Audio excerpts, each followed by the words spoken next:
নমস্কার, কেমন আছেন সবাই? তো এই সকাল সকাল চলে এসেছিলাম আদির নতুন স্কুলে।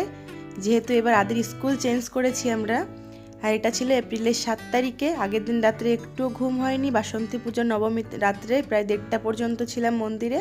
ওখান থেকে এসে শুতে শুতে রাত 3টে, ভোর 3টে। তারপর সকাল সকাল উঠে চলে এসেছিলাম আদির আজকে স্কুলে বই আর ইউনিফর্ম দেওয়ার কথা ছিল সেগুলো নিতে আর কি।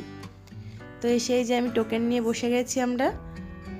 আরও ওই দেখুন ঘুরে ঘুরে পর্যবেক্ষণ করে দেখছে দাদার স্কুলটা কেমন হবে, কি ব্যাপার, কি বৃত্তান্ত। ওনাকেও তো আসতে হবে ভবিষ্যতে স্কুলে, তার জন্য দেখছে যে স্কুলটা আসলে আসার উপযুক্ত কিনা।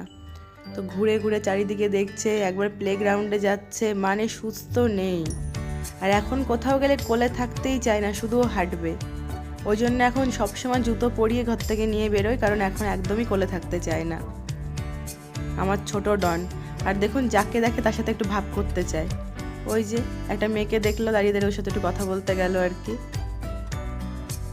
তো ওর শান্তি নেই, ওর মোট কথাও বসে আছে কেন, ও শুধু ঘুরে ঘুরে বেড়াবে। আমার আদিটা দুষ্টু ছিল ছোটবেলায়, কিন্তু এইটার মতো ছিল না। ছোট পাজিটা বড্ড পাজি।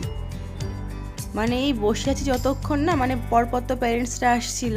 প্রথম স্কুলে এসে আমরা টোকেন নিলাম, তারপর ও জামাটার মাপ দিলাম আদির, কোনটা গায়ে ফিট হচ্ছে। ওখানে সব ডেমো থাকে, সব পরে পরে সবাই দেখতে পারে আলাদা আলাদা। তো সেরকমভাবে ওটা ওকে পরিয়ে তারপর আমরা সিলেক্ট করলাম যেই সাইজটা।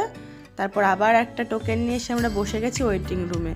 আর বসবো কি, দেখুন শুরু হয়ে গেছে আমার ছোটোটার। ছোটো ছোটো চেয়ারগুলো পেয়ে তার আর খুশির শেষ নেই। আবার প্লেগ্রাউন্ডে গিয়েও খেলছিল, কিন্তু সেই ভিডিওগুলো আমি নিইনি, কারণ এরপর ড্রেস বইপত্র নিয়ে আমরা সব বেরিয়ে গেছিলাম, একদম ডাইরেক্ট ঘরে চলে গেছিলাম। তো দেখুন ও সুস্থ নেই তো নেই। তো আদির এই বছর স্কুলটা চেঞ্জ করেছি। আদি আগে যেত হচ্ছে এখানে আজমানে জারাফে ওয়াইজ ইন্ডিয়ান একাডেমিতে, কিন্তু এবার ওকে দিয়েছি রাউদাতে। এটা হচ্ছে ডিপিএস দিল্লি প্রাইভেট স্কুল।